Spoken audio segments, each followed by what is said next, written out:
Assalamualaikum warahmatullahi wabarakatuh. Selamat siang anak-anak. Bagaimana kabarnya hari ini? Alhamdulillah baik semua. Tetap jaga kesehatan ya, tetap belajar di rumah dan semangat. Pada kesempatan kali ini Bu Rahmi akan melanjutkan tentang disiplin PNS. Masih ingat bukan? Undang-undang tahun berapa yang mengatur tentang disiplin PNS?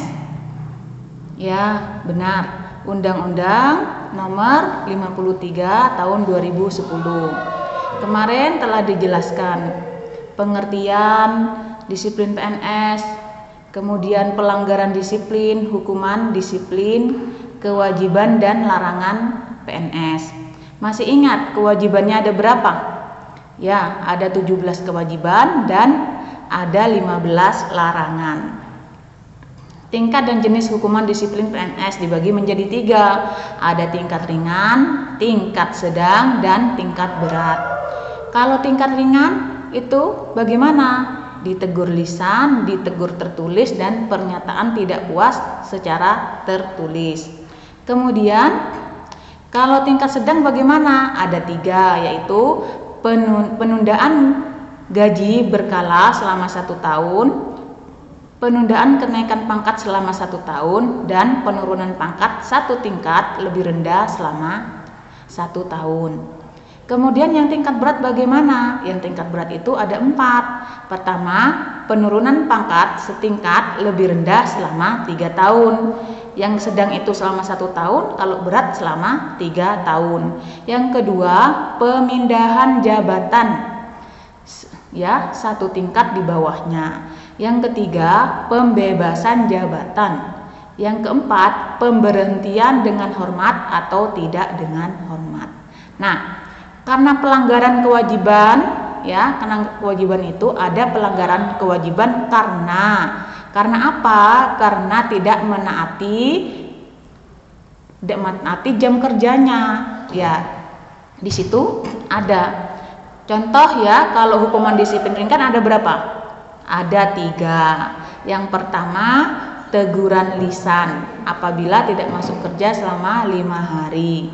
Kemudian teguran tertulis itu tidak masuk kerja selama 6 sampai 10 hari. Dan pernyataan tidak puas terhadap tertulis itu tidak masuk kerja selama 15 hari maksimalnya, ya, 11 sampai 15. Itu diakumulasi. Kemudian hukuman sedang. Hukuman sedang ada berapa tadi? Ada 3, ya. Penundaan gaji berkala selama 1 tahun apabila tidak masuk kerja antara 16 sampai 20 hari. Kemudian, ya, penurunan pangkat, ya. Penurunan pangkat itu, ya, 1 tingkat lebih rendah selama 1 tahun itu tidak masuk kerja antara 26 sampai 30 hari. Kemudian ditunda pangkatnya selama 1 tahun itu apabila tidak masuk kerja antara 21 sampai 25 hari. Kalau berat bagaimana? Ya, kalau berat, penurunan pangkat 1 tingkat lebih rendah selama 3 tahun apabila tidak masuk kerja selama 31 sampai 35 hari. Yang kedua, pemindahan dalam rangka penurunan pangkat setingkat lebih rendah apabila tidak masuk kerja selama 36 sampai 40 hari. Yang ketiga, pembebasan jabatan apabila tidak masuk kerja selama 41 sampai 45 hari. Dan yang terakhir, diberhentikan dengan hormat atau tidak dengan hormat itu apabila tidak masuk kerja lebih dari 45 hari. Jadi, pelanggaran ini diakumulasikan, yaitu dari mulai Januari sampai dengan akhir Desember. Misalkan, ya, seorang PNS, ya, itu boleh mengajukan cuti apabila dia tidak masuk lebih dari 2 hari, boleh mengajukan cuti, ya. Cuti sakit boleh, ya. Itu apabila dia ternyata cuti selama 7 hari. Kemudian, nah, setelah cuti kan seharusnya masuk. Nah, masuk lah hari ke-8 dia tidak masuk kerja tanpa keterangan. Hari ke-9 juga tidak masuk. Hari 10 tidak masuk. Nah, tidak masuk tanpa keterangan. Berarti setelah cuti dia 3 hari tidak masuk. Bagaimana 3 hari tidak masuk? Ya, biasanya kalau 3 hari tidak masuk hanya ditegur biasa. Nah, kemudian dia tanggal 2 itu ya, tanggal 2 berakhirnya cuti. Nah, 3 hari tidak masuk 2, 3, 4, 5, berarti sampai tanggal 5 dia tidak masuk kerja tanpa keterangan. Nah, bagaimana itu? Bulan Januari ya, tidak masuk kerja. 3, 4, 5, 3 hari tidak masuk kerja. Nah, 3 hari tidak masuk kerja, kemudian hari yang keempatnya, contohnya ya, kan tanggal 5, tanggal 6 dia masuk lagi. Nah, tanggal masuk terus, kemudian masuklah ke bulan Februari tanggal 1 dia tidak masuk. Tanggal 2 tidak masuk lagi. Berarti dia tanpa keterangan berapa hari sudah? Ya, 5 hari. Berarti dia nanti akan ditegur oleh atasannya, teguran lisan pada tanggal berapa? Pada tanggal 2 Februari. Ya. Karena dia 5 hari sudah tidak masuk kerja tanpa keterangan. Yang 3 harinya di bulan Desember, 2 harinya di bulan Februari. Nah, kemudian ya dia masuk tanggal 3-nya. Tanggal 3 masuk. Nah, tiba-tiba tanggal 20 dia tidak masuk lagi. Tidak masuk ya. Tidak masuk selama 10 hari. Ya, berarti akumulasinya berapa? 3 ditambah 2 ditambah 10. Berarti berapa? 15 hari. Nah, 15 hari dia dijatuhi hukuman ringan oleh pimpinannya, yaitu pernyataan tidak puas secara tertulis. Nah, sampai di sini sudah paham anak-anak? Ya, jadi dari Januari sampai Desember itu akumulasi ya hukuman disiplinnya. Nah, contoh lagi ya yang seperti tadi itu. Contoh lagi, ada seorang PNS dari Maret dia tidak masuk kerja tanpa keterangan selama 15 hari. Tanpa keterangan selama 15 hari. Apa hukumannya? Ya betul, hukumannya adalah hukuman ringan dengan pernyataan tidak puas secara tertulis. Bulan apa tadi? Bulan Maret, 15 hari. Contoh nih ya dari awal ya, bulan Maret tidak masuk kerja tanpa keterangan selama 15 hari. PNS ini dijatuhi hukuman disiplin ringan, pernyataan tidak puas terhadap pernyataan tidak puas secara tertulis, bulan Maret. Nah, di bulan Agustusnya PNS ini tidak masuk kerja, diulangi lagi, tidak masuk kerja selama 10 hari. Nah, di bulan Agustus berarti total dia tidak masuk kerja berapa hari? Betul, selama 25 hari. Kalau tidak masuk kerja selama 25 hari, maka akan dihukum apa? Akan dihukum sedang. Hukumannya sedang. Hukumannya sedang yang bagaimana? Kalau 25 hari artinya penundaan kenaikan pangkat selama 1 tahun. Jadi dia dihukum hukuman yang pertama pada bulan Maret selama 15 hari itu pernyataan tidak puas secara tertulis, dan di bulan Agustus dia ditunda untuk kenaikan pangkat selama 1 tahun. Ya, jadi akumulasi.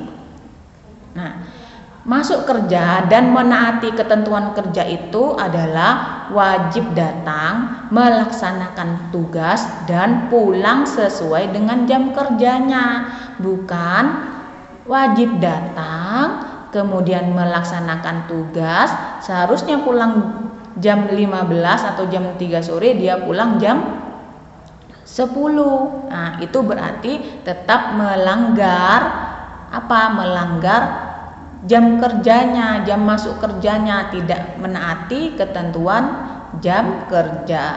Nah, ya di situ karena dia terlambat atau pulang lebih cepat, maka seorang pegawai ini apabila dia itu ya di sini hanya bekerja 7,5 jam ya, itu sama dengan 1 hari. Nah, dia masuk jam 7.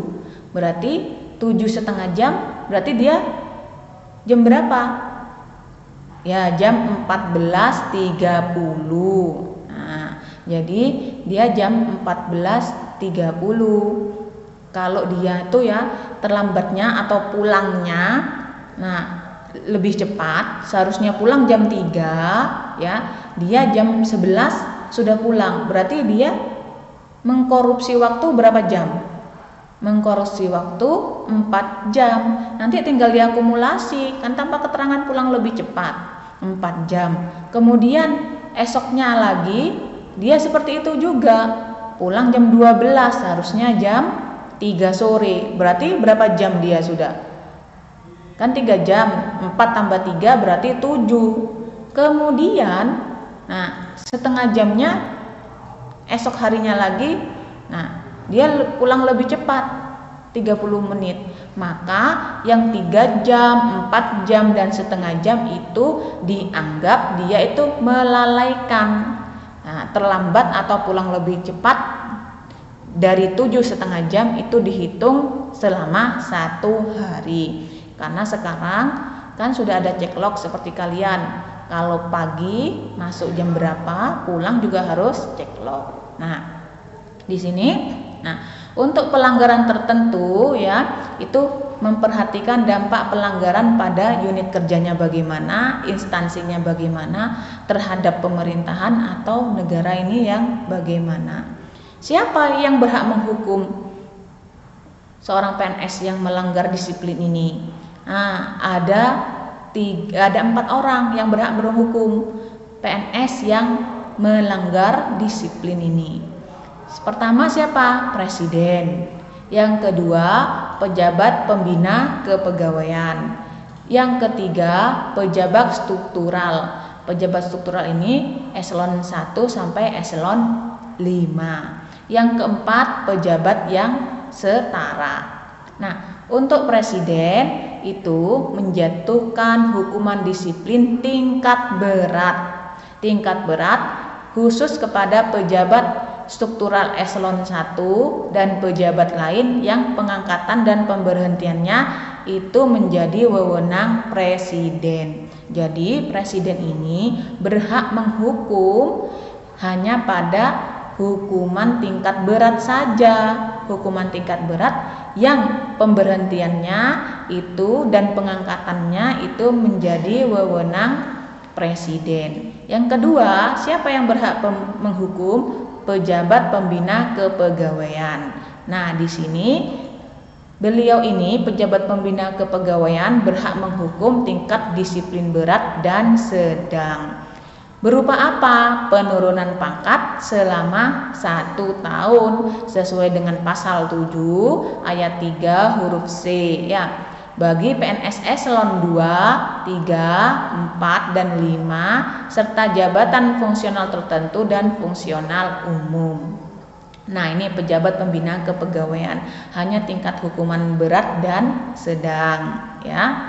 Nah, di sini nah contohnya pejabat yang berwenang menghukum, di sini ada wewenang presiden untuk hukuman disiplin, bisa atau dipindah atau diturunkan jabatannya, bisa dibebas tugaskan, bisa diberhentikan dengan hormat, atau pemberhentian tidak dengan hormat. Itu sudah Bu Rahmi jelaskan. Untuk siapa? Untuk pejabat eselon 1 atau pejabat lainnya yang pengangkatannya dan pemberhentiannya itu memang menjadi wewenang presiden. Nah, kemudian wewenang pejabat instansi pusat di sini ya, PPK pusat ya. Contoh ya, wewenang kepala perwakilan RI, wewenang pejabat instansi daerah. Nah, ini di sini ada PNS di lingkungan DPK, DPB di lingkungan di luar instansi induk. Apabila tidak terdapat pejabat yang menghukum, berarti menjadi wewenang pejabat yang lebih tinggi di atasnya. Contohnya seperti ini. Di sekolah ya, di sekolah itu contoh di sekolah SMK 1. Contoh Bu Rahmi ya. Bu Rahmi tidak masuk kerja selama 5 hari. Berarti Bu Rahmi nanti akan diberikan tingkat hukuman disiplin apa? Disiplin ringan, betul. Teguran secara lisan, ya. Oleh siapa yang berhak menegur Bu Rahmi? Oleh kepala sekolah, ya, oleh kepala sekolah. Nah, contoh kepala sekolahnya tidak ada, ya, dan jabatannya itu tidak ada yang mengisi. Berarti siapa yang berhak menghukum Bu Rahmi apabila Bu Rahmi tidak masuk kerja selama 5 hari? Ya, pejabat setingkat atau di atasnya. Berarti siapa? Ya, berarti yang berhak menghukum Bu Rahmi ya pengawas, karena di atas setingkat dari kepala sekolah. Itu ya. Nah, sampai di sini ada pertanyaan? Nanti kalau ada pertanyaan silahkan nanti komentar di kolom komentar di YouTube-nya, atau nanti bisa kalian tulis atau catat di kolom komentar di Google Class. Nah, seperti itu ya. Nah, sampai di sini Bu Rahmi dapat sampaikan. Kurang lebihnya mohon maaf. Tetap semangat dalam belajar. Jangan lupa jaga kesehatan ya. Ya, terima kasih. Assalamualaikum warahmatullahi wabarakatuh.